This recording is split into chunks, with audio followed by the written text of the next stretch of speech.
Photography. हाँ, जिसकी हम one of our top stories as well. हम आपको मिलवा रहे हैं महमूद हसन से, जो 1968 से 1968 से फोटोग्राफी कर रहे हैं। और ये आजकल वैसे आपने बच्चे देखे ना, नौजवान, और माशाल्लाह बड़े अच्छा काम कर रहे हैं DSLR लेके, लेकिन उस वक्त कितना मुश्किल काम होता था। डेवलप भी खुद करना होती थी तस्वीरें जमा भी करते रहे हैं तस्वीर। और इनके पास 27 लाख, मुझे लगता है नाजिया हसन भी हैं तस्वीरों में। 27 लाख मैडम नूरजहां, 27 लाख अपनी खींची हुई और 2 लाख दूसरों की खींची हुई तस्वीरें। जी, 27 लाख 27 लाख अपनी इनकी खींची हुई तस्वीरें।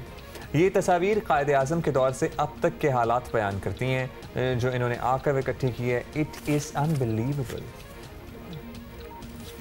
हम ज़रा देखना चाह रहे थे कुछ इनकी कलेक्शन भी, ये तो किताबें भी बहुत सारी हैं, तो हम शुरू से इनकी कलेक्शन देख के और फिर उस पर उनसे बात भी करेंगे। मोहम्मद अली ज़ेबा हमें नज़र आ रहे हैं, और भी बहुत से लोग आप रिकगनाइज़ कर रहे हैं, बहुत से स्टेट ऑफिशल्स हैं इसमें। दीगर बेनज़ीर भुट्टो साहिबा भी की भी तस्वीर हमें नज़र आ रही है, नवाज शरीफ साहब हैं, and the list is long. अच्छा जी, अब हमें इन्होंने ज्वाइन भी कर लिया महमूद हसन साहब ने। एक तो हम मेस्मराइज ही हो गए, महमूद हसन साहब आपकी तस्वीरों में घुस ही गए।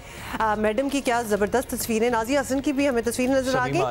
अब बिल्कुल। अच्छा जी, प्रोफेशनल फोटोग्राफर तो बहुत से होते हैं, लेकिन आपने 20 लाख तस्वीर ऑलमोस्ट जमा कर ली, तो कितने सालों की मेहनत है ये, और ये सब कुछ जमा करने का मतलब वाकई ख्याल कैसे आया? वैसे तो लगता है कि हर कोई कर रहा होगा, लेकिन आपने तो काफ़ी कलेक्शन बना ली।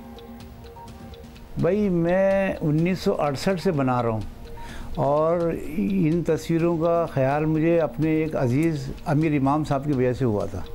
वो मेरे घर में रहते थे शुरू में, बाद में वो कराची टेलीविज़न के GM भी बने।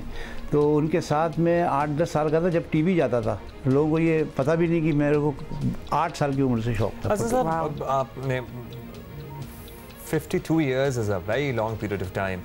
वो कौन से यादगार इवेंट हैं या शख्सियात हैं और तस्वीर हैं जिन्हें आप अपने करियर का एक सरमाया कह सकते हैं? वैसे तो हमें उम्मीद है कि जल्द इनकी बाकायदा नुमाइश लगनी चाहिए। ये तो मतलब शेयर करनी चाहिए।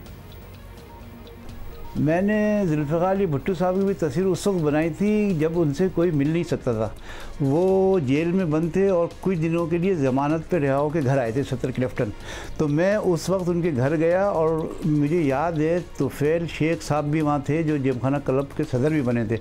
तो वो बात कर रहे थे भुट्टो साहब से, और मुर्तज़ा भुट्टो साहब भी थे। वो मैंने फ़ोटो बनाई थी, वो बड़ी यादगार फ़ोटो। और फिर मोहम्मद अली किले, शहजादा चार्ल्स, इन लोगों की फ़ोटो पाकिस्तान आमद पे मैंने बनाई। अच्छा, आपसे हम ये ज़रूर पूछना चाहेंगे, थोड़ा सा कंपैरिजन भी लेना चाहते हैं। प्रेस फोटोग्राफी में बड़ी तब्दीलियां आ चुकी हैं, फिर टीवी आने के बाद तो बहुत कुछ बदला है एज इट इज़, और डिजिटल कैमरास ने तो काम इतना आसान कर दिया है कि हर कोई फोटोग्राफर बन चुका है। तो पहले वाला ज़माना ज़्यादा मुश्किल था, चैलेंजिंग था, या आजकल काम करना आपको मुश्किल लगता है? What's your take on that? पहले वाला ज़माना आसान था, आजकल का ज़माना इस वजह से मुश्किल है कि बहुत ही चीज़ें आ गई हैं, और इतना काम प्रेस में हो गया है कि बहुत सी फोटोग्राफी की नौकरी भी ख़त्म हो गई है। यानी डिजिटल कैमरा और फिर वो कंप्यूटर, और फिर इस वजह से हमारा काम बड़ा कम हो गया। मगर मुझे फ़ख्र है कि अपनी तस्वीरों पे मेरे पास 27-28 लाख से ज़्यादा तस्वीरें, जो कि मैं इसकी एक नुमाइश कर चुका हूँ लाहौर में, ज़ेबा मोहम्मद अली घर पे। उसमें SM ज़फ़र, मुन्नू भाई, मोइनुद्दीन हैदर वगैरह भी आए थे।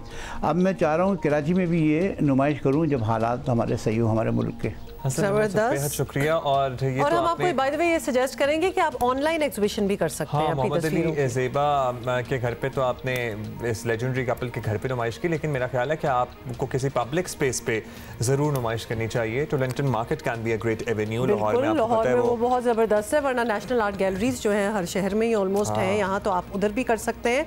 People would be very interested. Fair hall में तो बहुत ही अच्छा लगे, बहुत आर्ट काउंसिल में कर सकते हैं। So you should take these pictures across the country, और पूरी दुनिया में इनफैक्ट ये दिखाई जानी चाहिए। और ये भी बताना आपको चाहिए कि एक्चुअली आप प्रिजर्व किस तरह करते हैं। आपको पता है, वही मैं बता रही हूँ ना, पुरानी तस्वीरों की वो एजेस खराब हो जाती हैं और फिर वो बहुत बैड हो जाती हैं।